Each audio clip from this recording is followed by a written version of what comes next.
अस्सलाम वालेकुम। हमारा सबसे ज़्यादा पूछने वाला क्वेश्चन स्टूडेंट्स का वो ये है कि कौन सा बुक बेहतर रहेगा लेट को क्लियर करने के लिए।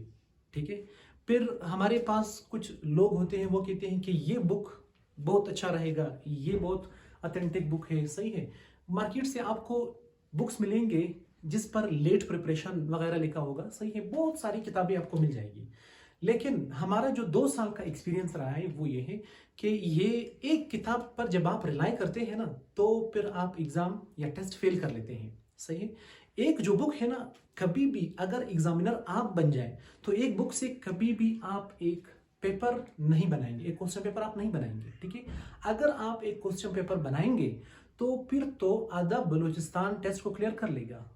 ठीक है, तो एग्जामिनर हमेशा अवॉइड करता है कि वो एक बुक से चीज़ें प्रिपेयर ना करें। ठीक है, डाइवर्सिटी वो हमेशा फोकस करके फिर वो हमेशा क्वेश्चन पेपर जो है वो बनाते हैं। अच्छा, आपके लिए हम जो बुक रिकमेंड करने जा रहे हैं, ठीक है, उसमें स्ट्रेटेजी आपने क्या अपनानी है वो इस वीडियो में हम देखेंगे। ठीक है, अच्छा, आपकी जो लेट के पोर्शन है उसमें ये जो पोर्शन है ना, पाकिस्तान स्टडीज का, इस्लामियात का, करंट अफेयर्स का और इंग्लिश का पोर्शन। इंग्लिश का मैंने बताया आपको कि पर्सनल स्टेटमेंट और एसे आपने डेली बेसिस पर एक ड्राफ्ट लिखनी है। एक एसे लिखे, एक दिन एसे को दे, एक दिन पर्सनल स्टेटमेंट को ग्रुप में शेयर करें। मैं एवेलुएट कर दूंगा, वापस आप लोगों के साथ रीशेयर कर लूंगा और उस पर मैं रिमार्क्स भी आपको दे दूंगा कि आपके पर्सनल स्टेटमेंट या एसे में ये इश्यूज आ रहे हैं। ठीक है, उस पर आप काम करेंगे। रह गया सिनोनिम एंटोनिम का पोर्शन। जो स्टूडेंट्स हमेशा इंग्लिश रीडिंग्स के साथ यूज टू रहा है या रहेगा, ठीक है, उसके लिए तो इशू नहीं है। लेकिन अगर आपके पास टाइम कम है तो काइंडली सिनोनिम एंटोनिम पे टाइम जाया ना करें, क्योंकि उसका कोई सब सिलेबस है ही नहीं। सही है, रह गए प्रीपोजिशन और ग्रामर का पोर्शन। प्रीपोजिशन और ग्रामर का पोर्शन भी हम कर लेंगे। ठीक है, अच्छा, पाकिस्तान स्टडी के पोर्शन को कवर करने के लिए कौन सा बुक? मैंने बोला आपको कि एक बुक पर रिलाई ना करें। ये जो आपको बुक मिलते हैं और उसमें तमाम पोर्शंस दिए होते हैं, इसमें ये इस्लामियात का पोर्शन, ये पाकिस्तानी का नहीं। सही है, ये दो पोर्शंस जो है, ये दो पोर्शंस, इसको डिस्क्रिप्टिवली पढ़े, इसको रटा ना लगाएं। हमारे स्टूडेंट क्या करते हैं, वो पाकिस्तान स्टडी के फैक्ट एंड फिगर को रट लेते हैं, हजार एमसीक्यूज रट लेते हैं, लेकिन फायदा नहीं होता। उसकी वजह क्या है? क्योंकि उसको थीम का नहीं पता उस टॉपिक का। सही है, सिमिलर डिपुटेशन कब गई, कहां गई, किसी को कुछ पता नहीं, लेकिन उसने क्लेम किया हुआ एक चीज को कि सिमिलर डिपुटेशन को सर सैयद जो है वो आगा खान जो थे वो लीड कर रहे थे। बस उसने रटा लगाया हुआ है, लेकिन ये रटा आपका नहीं रहेगा। ठीक है, ये जो दो पोर्शन है इसका सिलेबस स्पेसिफाइड है। तो आप क्या करेंगे, अभी तो आपके पास अच्छा खासा टाइम है, तो इसको आपने किस तरह से पढ़ना है? पाकिस्तान स्टडीज को और इस्लामियात को, पाकिस्तान स्टडीज और इस्लामियात को कवर करने के लिए और अच्छे तरीके से कवर करने के लिए आपने डिस्क्रिप्टिव जो बुक्स लिखे हुए हैं मार्केट में आपको मिलेंगे, वो एक किताब आप उठाएं। कैसे? फॉर एग्जाम्पल मैं आपको एक मिसाल दे रहा हूं। ये थोड़ा सा पुराना बुक है, लेकिन आप उसको देख ले। ये डिस्क्रिप्टिव बुक है, बीए के लिए है। ठीक है, आप एक काम करें, कारवान वालों का है शायद। ठीक है, आपको जो भी मिल जाए, सिर्फ वो एफएससी और बीए का बुक हो, पाकिस्तान स्टडीज का, वो आप उठाएं। और जो टॉपिक्स आपको सामने या आगे आ रहे हैं, सपोज आपने शुरू किया हुआ है इस्टेब्लिशमेंट ऑफ पाकिस्तान, या आप आ जाए पाकिस्तान मूवमेंट पे, या पाकिस्तान या मुस्लिम पॉलिटिकल स्ट्रगल, किसी भी चैप्टर पर आप आ जाए। ठीक है, हाइलाइटर उठा ले, उस टॉपिक को एक बार गो थ्रू कर ले। जितना आसान बुक हो उस आसान किताब को उठा ले। ठीक है, टॉपिक को आपने गो थ्रू कर लिया, मेन थीम समझ लिया, उसमें से फैक्ट और फिगर को हाईलाइट करो। ठीक है, उसको फिर क्रेम कर लो, फिर आप नहीं भूलेंगे। क्यों आप नहीं भूलेंगे? क्योंकि एक मेन थीम आपको याद है। सिमिलर डिपुटेशन क्यों गया और उसमें कौन कौन लोग थे, किस डेट को गया, रिस्पॉन्स क्या आया, सिर्फ ये तीन छोटा सा आप अपने माइंड में रखे। फिर आप अगर क्रेम भी कर ले उसके फैक्ट एंड फिगर, ये आप भूलेंगे नहीं। ये हमेशा के लिए आपका टॉपिक हो जाएगा, आपके माइंड में रहेगा। ठीक है, तो बजाय कि आप रटा लगाए, क्रेम करें चीजों को, वो आपके पास शॉर्ट टर्म के लिए तो काम आ जाएगा, लेकिन लॉन्ग टर्म में आपको काम नहीं आएगा। अच्छा, इस्लामियात का पोर्शन किस तरह से करें? ये सबसे आसान जो किताब आपको मार्केट में मिलेगी, ये इस्लामियात फॉर स्टूडेंट्स, ये फरखंदा नूर इसकी राइटर है। वो पाकिस्तान स्टडीज जो मैंने आपको बताया, वो इकराम रब्बानी का एडिशन है, वो उसके राइटर है। ठीक है, अच्छा, ये भी डिस्क्रिप्टिव किताब लिखी गई है, इसमें मोटे मोटे टॉपिक्स उठाए। सही है, इसमें टॉपिक जब आप उठाएंगे, सपोज एक जो पोर्शन है वो है biographical account of the life and personality of the holy profit.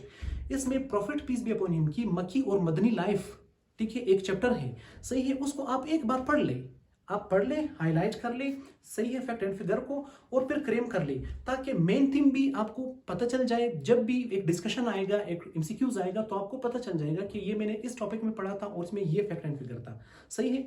Pakistan studies और इस्लामियात, सबसे आसान डिस्क्रिप्टिव किताब उठाए, बीए की हो, एफएससी की ही क्यों ना हो, या ए लेवल या ओ लेवल वालों की हो, सही है, वो किताब उठा ले, वो आप पढ़ ले। अच्छा, उसके बाद उसमें चीजें फैक्ट एंड फिगर हाईलाइट कर ले, क्योंकि ये स्पेसिफाइड पोर्शन है, इसका सिलेबस मालूम है। रह गए जीके, जीके का कोई सिलेबस मालूम नहीं है जीके के लिए, लेकिन मेरे हिसाब से एक बुक है, उस बुक का नाम है इंसाइक्लोपीडिया ऑफ जनरल नॉलेज, ठीक है। ये है अदील नियाज साहब की, अदील नियाज साहब जो वर्ल्ड टाइम्स के ऑनर भी है, ये उसकी किताब है इंसाइक्लोपीडिया ऑफ जनरल नॉलेज। इसकी खूबी क्या है, इसमें आपको जनरल नॉलेज के चैप्टर्स मिलेंगे, पोर्शंस आपको मिलेंगे। सपोज एक पोर्शन है इंफॉर्मेशन टेक्नोलॉजी का, ठीक है, इन्वेंशंस वगैरह, एक पोर्शन है वर्ल्ड ज्योग्राफी के हवाले से, सही है, एक पोर्शन है interesting fact of the world, जिसमें लॉन्गेस्ट, डीपेस्ट, स्मॉलेस्ट, तमाम तर चीजें आपको बताई हुई हैं। एक पोर्शन है इसमें इंग्लिश का, इसके साथ साथ एक पोर्शन है यहाँ पर मैथमेटिक्स का पोर्शन भी है, इसमें एवरीडे साइंस का पोर्शन है, पाकिस्तान स्टडीज का अपना पोर्शन है, ठीक है।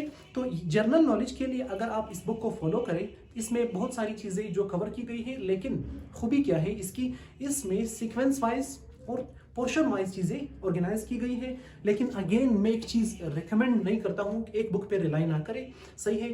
पाकिस्तान स्टडीज और इस्लामियात डिस्क्रिप्टिव स्टडी पढ़ ले, कर ले, एक बार कर ले। जनरल नॉलेज छोटा मोटा इंफॉर्मेशन अदील नियाज वाले बुक से आप उठा ले, सही है।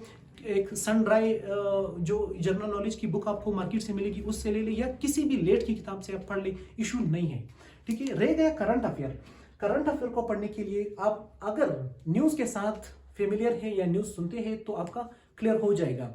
अगर आप नहीं है और अभी आप बैठना चाहते हैं डे टू डे जो करंट अफेयर है, उसके लिए पाक एमसीक्यूज जो वेबसाइट है, ठीक है, ये आप गूगल कर लेंगे, इसमें पोर्शंस बने हुए हैं कि ये पाक एमसीक्यूज वेबसाइट में ये पाक स्टडी का पोर्शन, ये इस्लामियात का पोर्शन और ये करंट अफेयर का पोर्शन। करंट अफेयर वाले पोर्शन को आप क्लिक कर लेंगे तो वहां पे आपको डे टू डे जो करंट अफेयर होगा वो आपको मिल जाएगा। स्पोर्ट्स के हवाले से होगा, वो भी pakmcqs.com वेबसाइट से आप कलेक्ट कर लेंगे। अच्छा, उसके बाद रह गए प्रीपोजिशंस। प्रीपोजिशंस आप एक काम करें, ठीक है, ये रेन मार्टिन की एक किताब है, ठीक है, इसमें आप प्रीपोजिशन वाले चैप्टर पर आ जाए, ठीक है, प्रीपोजिशन के सिंपलेस्ट रूल पढ़ ले, ठीक है। रूल जब आपने यहां से पढ़ लिए तो इस बुक की स्ट्रेंथ क्या है, इस बुक की स्ट्रेंथ ये है कि इसमें एक्सरसाइजेस भी दिए गए हैं, आप फिर जाके उस रूल्स को सामने रखते हुए एक्सरसाइजेस अटेम्प्ट कर ले, फिर इसकी आंसर की आपको मिल जाएगी। आंसर की आपको इसी तरह हार्ड में भी मिल जाएगी और आप डाउनलोड भी कर सकते हैं। मेरे पास अगर इसकी की फोन में पड़ी हुई थी, वो आंसर की मैं आप लोगों के साथ शेयर कर लूंगा। रेन एंड मार्टिन भी आप खरीदेना, मैं आप लोगों के साथ पीडीएफ में शेयर कर लूंगा। आंसर की भी मैं आप लोगों के साथ शेयर कर लूंगा। सिर्फ प्रीपोजिशन वाला जो पोर्शन है वो आप खुद भी समझ ले, इसके लिए हमारा प्रॉपर क्लास होगा। प्रीपोजिशन के रूल्स को हम खुद भी समझेंगे, इसके लिए हम आपसे एक टेस्ट भी ले लेंगे। टेस्ट किस तरह से लेंगे वो भी हम आपके साथ शेयर कर लेंगे, ठीक है। तो ये चीज थी आपके साथ बुक्स के हवाले से जो शेयर करनी थी। कभी भी एक बुक पे रिलाई ना करें, डिफरेंट सोर्सेज से डिफरेंट चीजें उठा लें।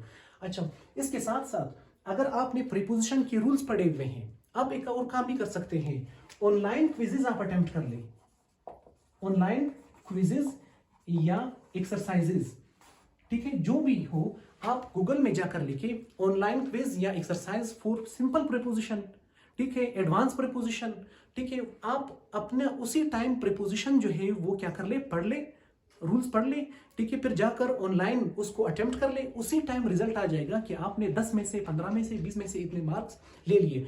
आप अपनी असेसमेंट कर लोगे कि मैं प्रीपोजिशन में किस हद तक जा सकता हूं और किस हद तक नहीं। अच्छा, उसके बाद है जीके का पोर्शन। जीके का पोर्शन के लिए मैंने आप लोगों के लिए बुक भी रिकमेंड कर दी है, ठीक है। कोई भी मटेरियल आपको हाथ लग जाए, मसला नहीं है। जीके के लिए भी हम एक स्ट्रेटेजी को अपनाते हुए एक बार रिव्यू ले लेंगे, मैप को लगा के हम उसकी रिव्यू कर लेंगे। ठीक हो गया जी, थैंक यू सो मच।